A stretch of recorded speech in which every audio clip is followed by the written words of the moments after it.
寒くてちょっと厳しい季節ですけど、バイク楽しんでますか？この動画のアップは、クリスマスあたりになるとは思いますけど、その内容はクリスマスネタ1ミリもありません。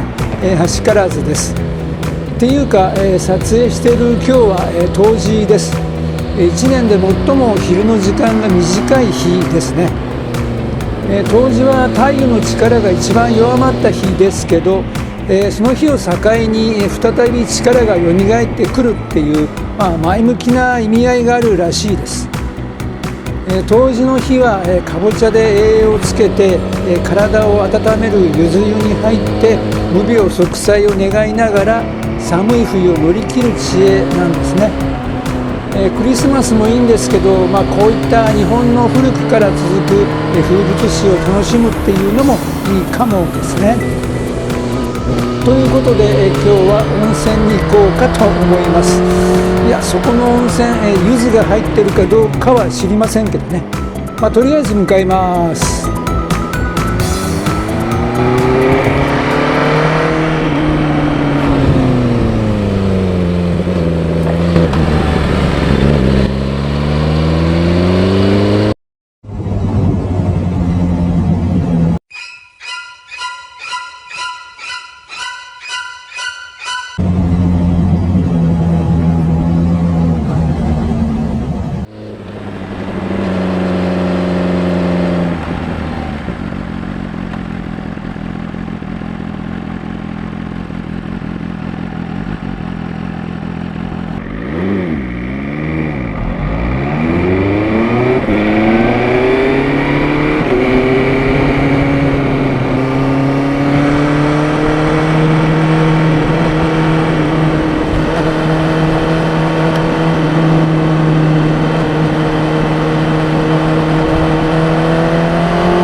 ありがとうございました。